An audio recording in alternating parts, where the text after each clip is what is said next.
Hello and welcome to day 22 here on a Sideways Life podcast, the honest guide to living and working abroad. Did I say Podmas? Day 22 of Podmas? You don't need to know what Podmas is. You know by this point. My name's Leanne. My name is Al. And welcome back. Hello. So if you were listening to yesterday, you will hear that James gave us some really good advice. James runs a big group of expats on Facebook. He's also been doing it for a long time. Got some really good feedback from his episode yesterday. So today we are going to continue with his advice. Do we just kick straight off with this, or I think we should. Let's dive in. So this one was we asked him, what's your biggest realization about living and working abroad? I found that locals are often more welcoming and eager to interact in lesser known off the beaten path places. Popular tourist destinations, aside from being overcrowded and overpriced, can feel systematic and impersonal, especially during peak season. This is such a good one. Well, we mentioned yesterday that we do the second city. So we tend not to go to the capital city, we tend to go to the second city in the country. But even then, when you go further out, you find that, first of all, you're able to practice your language skills better because people have got more time for you. And secondly, you just get a totally different experience, don't you? Yeah, absolutely. I think as well, as James said, when it is peak season in that particular place, and of course peak season will shift depending where in the world that you are, people are busy. People haven't really got as much time, They're there to do their work. They're there to do a job. You are a tourist. You are a customer. It's a very transactional situation, whereas I think he's right when you have a situation where you're somewhere off peak or off the beaten track where people don't usually see tourists. Local people are a lot more willing to talk to you. What are you doing here? Why are you here and not in the capital or the second city or off peak? And I think we even saw this when we lived in Spain, where we were somewhere for a number of years and multiple seasons. Even our experience as locals would shift during the summer months. And to be honest, you get to the point, I think, that if you're there for long term, you avoid these types of places in summer because they're just so busy and chaotic, and they do put their prices up over summer. We've talked about tourist tax before. It's a thing, and fair enough. So I agree. I think if you can get off the beaten track or go somewhere a little off peak, you are going to have much more of an authentic experience as to what it is to live local life. Yeah, we've talked before about going to Bulgaria. We talked yesterday about going to Bulgaria, a place called Haskovo in the centre. The guy who we're renting from took us out and bought us a big pile of chicken hearts, which were not very good. But then he admitted later on he didn't like them either. And I think he was playing a bit of a joke on us anyway. I think so. But exactly that we just have these just the most amazing experiences. I remember in Spain, we lived in slightly more rural Spain, so a place called Axarquía, which is kind of like east of Malaga. So if you imagine Malaga Spain goes kind of like a weird shape towards the bottom. It's got Gibraltar as a little point, but this is kind of like just like a flat bit. I'm not explaining very well, but basically I guess if you think of Spain as a clock and Malaga might be 6 because it's right at the bottom on the coast, the Axarquía is maybe like 5 o'clock but inland. Yeah, exactly. And so we lived in this mountain village, which was about 6,000 people. And we just got some of the most authentic experiences there. I remember distinctly us going to this little place called, I think it was Las Piñas. We drove out into the countryside, went to a tiny little place, huge fireplace, and the chalkboard saying, what do you have to eat today? And there was like 3 things on it. And one of them was, we thought we translated it into lamb, but it was actually wild boar, I think, wasn't it? Mm-hmm. I remember just sitting there and they brought this food out and it was just amazing food and they were so welcoming to us. And so as you said, what are you doing here? How are you 60 kilometers away from Malaga, English people? So you get such a great experience living or visiting places that are, as you say, off the beaten track. You do. And I think that's where we've met people that we've stayed in touch with. I know we've mentioned Bulgaria a lot, but Nico, I think in our Airbnb review, he put something like they came as guests, they left as friends. And we really did, because we were all in this kind of compound together, weren't we? Multiple houses. They were all his, that he rented out 6 of them. But all on the same plot. So, 5:30 would come round and Nico would be knocking on the door with a bottle of pink wine by, I think, day 5. So yeah, you do make friends, and we've talked a lot before about our second family in Malaga, our time in Lithuania during the lockdown. What did I say? Second family in Maribor. Maribor in Slovenia, yeah. Yes, sorry, what did I say? You said Malaga. Oh, sorry, Maribor in Slovenia. Lockdown in Lithuania and Vilnius. Oh, yeah. People were so kind and so generous. Yeah, I think that's a really good tip. But I think it's also one that is perhaps best done when you're a little bit into your kind of journey already, because it is going to be a little bit more of a culture shock than the bigger cities and place will be, particularly the kind of, I think, the further east that you go. So maybe just a bit of a word of warning. It can be a bit more intimidating. There aren't as many people that will speak English, and people that aren't really expecting you to be there or don't experience tourists very often. So I think that's maybe one to do when you've got a few destinations under your belt. Definitely. I mean, we went to Sighisoara, I think. I'm sorry if you're Romanian, you're listening to this. That's an awful pronunciation. And it was a tiny little village kind of in the Transylvanian mountains. Really, really cool village. And we went and had a wine tasting, and they were about to close, and they said, all right, yeah, we'll stay open for you. Really cool. But then things like, I think it was was it our first day or our last day? And the host sat down with us, like, sit down, we're going to have some well, it wasn't Schlieve there, but it was basically plum brandy they'd made, or was it plum brandy? Anyway, there was some... I think it was, yeah. Homemade stuff. And you just have these most amazing experiences. And even if you can't speak the same language, you've got Google Translate, you've got facial expressions. And the fact is that if someone is sitting down and giving you something they've made that's quite special, you know you're having a cool time. Yeah, and we've done it in Croatia as well. I mean, yes, we're in Split now, and you do notice, and I think what's quite funny is when you kind of, I think particularly the period of maybe like late October through November, people are surprised to hear you're still here if you're a tourist. Yeah. And I think too, and I don't mean this disrespectfully, but can't really be arsed with you. Yeah. Like, I've had 6 months of back-to-back tourists. This is meant to be my time off. Yeah. What the fuck are you doing here? So I think, again, with that, if you're a little bit off the beaten track a bit or not quite in the touristy places, people might have a bit more energy and a bit more time left for you, perhaps. But, we spent some time in Imotski, didn't we? Mm-hmm. Which was really cool and a lot more local. And I'm sure we told the story before about Al wandering into somebody's back garden by mistake and ending up sitting down and sharing a bottle of wine with him. That was a long dog walk. Thought he'd left me. But, yeah, you do. It's just fun, and you get those experiences. The touristy things are great, and I think the touristy things are a really good way to navigate a place that you're new to in a safer environment, perhaps, or a more predictable environment, perhaps. But yeah, if you're feeling confident, go for it. Yeah, and our experience is, you say safe, but our experience, there's been the one time, there was a couple of times, like when we were living in Mostar in Herzegovina, which is part of Bosnia and Herzegovina, where the taxi driver turned the meter off about a mile away from where we lived, and we were like, well, this is going to be, and he turned around and asked for it wasn't a stupid amount of money, but it was good. It was 3 times the fare that we paid to get into town. And so we both had to say, no, here's the money, and we're getting out the taxi. And of course, that is a scary situation. There's another time we flew into Ljubljana airport, and a taxi driver wouldn't take it because we'd parked our car in about 2 kilometers away from Ljubljana airport. And so all the taxi drivers in Ljubljana, they're kind of like, feels like a bit of a mafia there, doesn't it? There's lots of Mercedes, lots of men in black coats and stuff. And when we got into the taxi and he realized we were only going like 2 kilometers down the road, he was like, no, get out. I don't want you. Took our bags, threw them on the ground. And this guy said, I'll take you.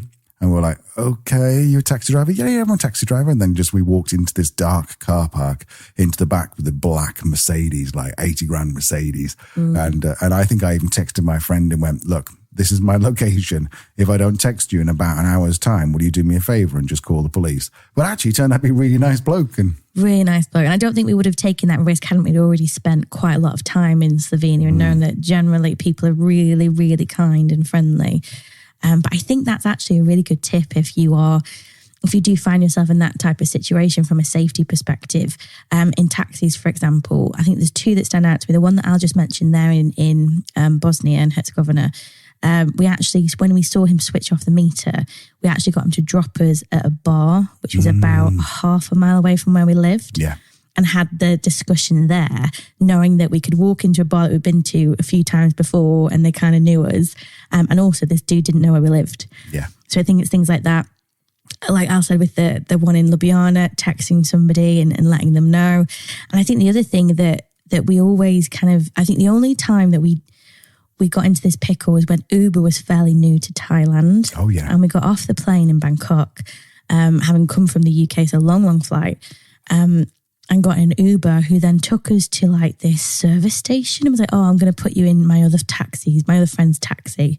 And we were like, nah, we'll get off here. Thanks, mate. He's like, oh, you won't get another taxi here. And it's like, well, I'd rather take the chance of that than get in your random mate's car in Bangkok, in a massive city with lots of traffic, when we're still a good 45-minute drive away from where we're staying. And it did take us a long time to get a taxi, but equally, we knew we were safe.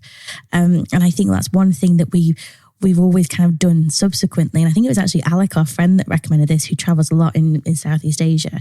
Kind of said to us, just cough up the money and book your taxi from the airport in advance. Like, book somebody who's going to meet you with those signs with your name on, because the last thing you want to be doing is haggling with taxi drivers in somewhere new about the price of something or where you're going. You know, book it through an established company, get yourself from the airport to where you're staying, and then navigate how things work locally. And I think that's a really good tip, not only in terms of safety, but I think in terms of potentially getting ripped off.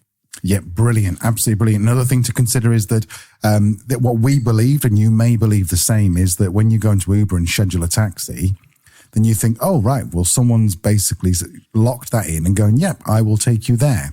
What Uber doesn't tell you is that when you schedule a taxi, all it's doing is just a few minutes beforehand, it's just saying, who wants to take these guys here?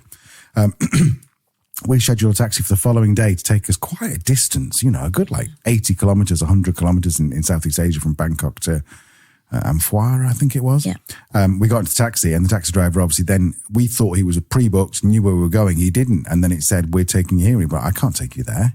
You know, this is like 80 kilometers away. I can't take you there. And basically kicked us out. So don't rely on this pre-booking of Uber either. Also, just bear in mind that Uber, Lyft, Bolt, all these kind of Cameo, if you book through the app, often they don't know where you're going until you get into the car. So if you are booking a long distance one, it's better off looking for a transfer service than it is actually looking for a local taxi. Yes, excellent tip. By the way, if you are in Asia, then transfer services are relatively cheap. Probably, would you say it's about the same as flying?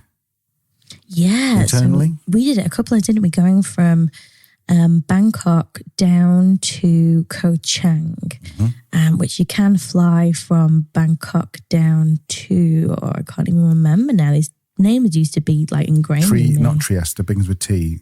Our regular Trat. Trat. You can fly to Trat. Yeah, which is only about an hour flight, if that.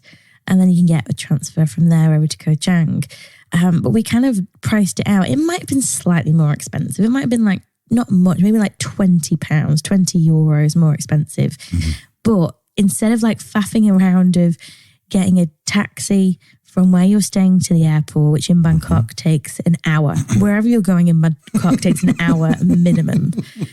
That's an hour. Then you're hanging around the airport and checking all your shit in, and then you're getting on the plane, and then you're getting off again, then you're collecting your bags, and then you get a taxi to the ferry, and then you're getting blah, blah, blah. Whereas this was door-to-door service, like the taxi, and nice taxis as well, usually meet you outside your hotel in Bangkok, and they stay with you until they drop you off in your hotel in Koh Chang. It's a brilliant way to do it, and you can chill out. You get to see a bit of the countryside as well. I don't think I'd fly again actually on that route in particular, because it takes about the same amount of time. It's about the same cost, but it's just so much easier. Yeah, definitely. And data is so cheap in Asia, so go and get yourself a pay-as-you-go SIM. 20 gig will probably cost you about 15 quid. That costs about $20. Excuse me. So we were sitting in the back of the car watching like Netflix. He stopped every hour. We had like a coffee or something. He took care of the ferry. It was just, it was 100%. If your journey's going to be like 3 or 4 hours, I would recommend, as Leanne would, getting a transfer service rather than flying. Anyway, so we have something else from James before we finish. So he said, what's your advice for anyone looking to travel or live abroad in 2023? So let's listen to what James said. For an insider perspective, join expat and digital nomad Facebook groups in the areas you wish to experience. and take the time to read member posts and comments. You'll find recommendations on cafes, co-working spaces, hangouts, meetups, and even where to find urgent medical care. Use the search icon in the upper right-hand corner of the group pages to research topics before asking group members. These communities are happy to help, but long-term members can grow weary of fielding the same questions repeatedly.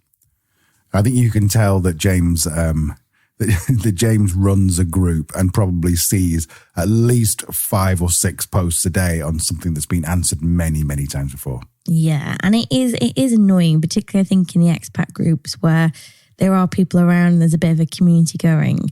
It can be annoying to see people asking the same question again. So I get that. Definitely search. And it's quicker for you as well. If someone's already asked the question and answered it, it's going to be much quicker to get that information than waiting for someone to reply. We've talked about Facebook groups so much before on the podcast. They're such a good resource if you're researching somewhere to go, if you've just landed somewhere.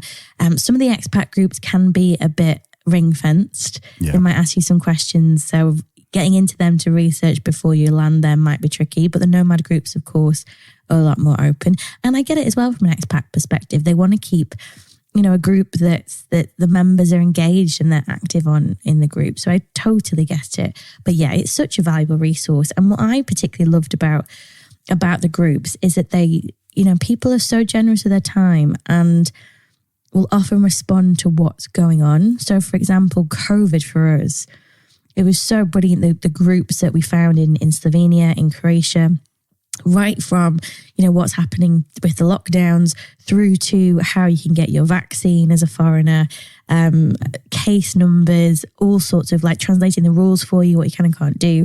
It was so, so good. And I had another scenario as well, but I've now forgotten. Oh. But you also find that there are quite a lot of locals in the group anyway. And they quite rightly have got things to sell, like, rent apartments to rent or whatever, but they can be an invaluable resource because you can often, for example, send a picture of a piece of post or a piece of mail that you got and you don't know what it means, and someone will translate it, whereas Google Translate will do it very literally. They will tell you this is what it means. James also mentioned, have you remembered what you were going to say? Oh, I was just going to say about there. I remember as well, there's lots on the Facebook groups when there's that earthquake in Split when we were here in April. Oh, yeah. And there's lots of really quick information on that as well, which is useful. My point was that they tend to respond to what's going on even, very quickly as well. Yeah, and it's Facebook, so you're always going to get the people who are very polarized in their opinions. We found in expat groups, people tend towards don't spend any money, getting outraged at being charged like €1 more for something. We kind of take that with a pinch of salt. It's not that we're, supremely wealthy. We get annoyed when we get overcharged, but at the same time, we've talked before, it's the tourist tax. Now, James mentioned also in another message, he sent us something about taking pictures of your important documents. I think we covered that with Luke, but just as a reminder, take screenshots of everything, take pictures of your passports, because if you're at a border, there's a good chance you're not going to get 4G, so you're not going to be able to download your photos. So should we have a little listen to the last couple of messages from James? Yeah. When researching accommodations or other travel experiences, learn to trust your instinct rather than relying on reviews or ratings. Sometimes the latter are misleading. For example, recently, I stayed at a place in Copenhagen that was rated almost 5 stars, but the room was dirty. The sheets smelled like someone who had not taken a shower in weeks, and the bathroom had black mold. Despite the high ratings, I'd had a funny feeling about the place, but downplayed those concerns because of the great review. And finally, don't expect that you will always have the same comforts and conveniences of home while you travel, especially in Eastern Europe, for example. In winter, your apartment might be too cold, or you may find that service providers are not as customer-oriented as you expect. The when in Rome rule applies. Observe and interact with the people around you and receive the setting and culture you have chosen to spend time in, rather than expecting everything to be exactly like home. This is such a big one. That last one is, you are traveling, you're going to different cultures, you're going to different areas, you're going to do things, people, we've got different standards. And so, you know, what you might think is 5-star in the US, Australia, whatever, over here, it might be the equivalent of 3-star. Sorry, the other way around. Whatever's 5-star in Croatia might be 3-star in Australia. Just chill out. You're here to have an experience. And if that experience is having to find somewhere else to live, to sleep for the night at 11 o'clock at night because you've checked in and it's a bit shit, yes, that's not great. But at the same time, it's a great story. It's the same thing, you know, get those recommendations, whether it's people that you know who've already been there, whether it we said before, boots on the ground, and talk to local people, check the Facebook groups as well. The reality is you do have to do some research. And I think James is right. You know, you take the reviews with a bit of a pinch of salt, but dive into them as well. I lost count of the number of restaurants in Spain that we were recommended by local people, looked on TripAdvisor and had like 3 out of 5. Mm-hmm. But when you looked in the reviews, like they don't do chips. They wouldn't do me a fried egg for breakfast. And it's like, dude, come on. So yeah, I think you need to dive into it. But to give you a bit of reassurance, we've stayed in hundreds of Airbnbs and hotels, like hundreds. Mm-hmm. If we add them all up, I think that last count's like 186 or something. Yeah. There's only one place that we had to leave early. Can you remember? Oh, hang on. I think this might be Cambodia? Myanmar, where it was a weird place. It looked like you know when you see horror films like Saw or something, it looked like that. Hostel. Yes, it was grim. We left. Did we leave on the same day or did we stay overnight? No, we stayed. I think we stayed one night. And then the next day we just left and the fella was just like, yeah, fair enough, I'm not even going to charge it. And we found somewhere else. So yeah, of hundreds, there's only one that we were like, this is so bad we can't even stay here longer than a night. There's some places, if you know, they've looked a bit more tired, they looked on the pictures, a bit older. But yeah, typically they're absolutely fine. So yeah, I wouldn't worry too much about that. Do your research. As James says, you know, use your gut instinct as well. But of the hundreds we've stayed in, we've only had one disaster. Exactly. And a great tip is if you're looking on Airbnb, they often take photos with fisheye lens, which means that everything looks bigger. Look at the floor tiles. They're usually around about sort of 12 inches. And so the floor, so you can kind of measure how big it is. There's 3 floor tiles across. The entire apartment looks massive. You go, no, that's 36 inches across from wall to sofa. And you'll notice the language that people will use in reviews as well, like cozy, cute, petite. Mm-hmm. That usually is a euphemism for really, really, really freaking small. So yeah, again, it's another reason to dive into the reviews and see what people are saying. Exactly. And also don't be afraid if you have got the funds to do it. Don't be afraid to leave early. We stayed in a place in Szczecin in Poland. Again, Polish people listening, I'm sorry, I'm probably butchered the name. Stayed at a little place that looked lovely, but it turned out to be basically a studio apartment with a little... oh, yeah. Really Even nice. then, though, I think we only left a day early. Yeah, but we still... a week. But we still said, look, you know, this is not going to work. So we did leave.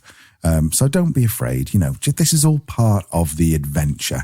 If you want 5-star beautiful travel, then you go on holiday or you pay for it. If you want to find something that might be a hidden gem, like that place we talked about before in Sighișoara in Romania was basically the upstairs of his house. But it was really nice. Yeah, it was sweet. And that was only a studio. I think it was basically the bed was separated by a few beams, but it was really cute. Yeah, and you do find those gems, and that's so exciting. I think the ones that stand out to me recently was the place in Mercia that we stayed over summer. Oh, yeah, that was amazing. That was incredible. Like the pictures looked nice, but they could tell that they'd recently refurbished. It didn't quite look finished, but I think they just hadn't updated the pictures. And this place was one of the nicest apartments we've ever stayed in. We took so much inspiration from that place for our like forever inverted commas. Because when are we ever going to do that? But if we did get our own place, definitely lots of inspiration from that. So you do get those little gems as well. But truth be told, if we list our top 5 Airbnbs, at least 3 out of 5 of those are the Airbnb Plus. Yeah.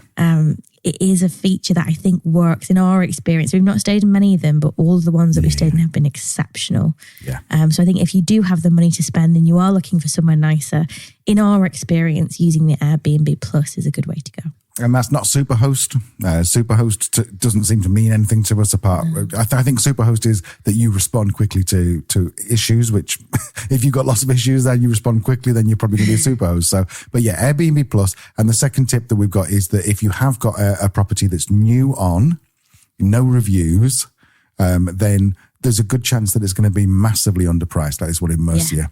If they hadn't in fact, both of them, I think, both the ones we stayed in Spain, very few reviews. And so it's a massive risk because we booked it for a month, but it was probably half what it should have been and half what it will be next year. Yeah. And we rarely do that if it doesn't have reviews, rarely do it. And I think in this case, it was mainly because didn't they have another listing on Airbnb? That was going to be my second tip, was that if you look at the host, then if they've got another place that's an Airbnb Plus, for example, then just this is a brand new property, no reviews, but they know what they're doing. Anyway, so shall we call it a day for day... What are we on? Day 22. And we're back for day 23. Anything to finish? Because I feel like I cut you off very abruptly there. Anything to say before we finish? Nope, I'm done. We'll see you tomorrow. Bye.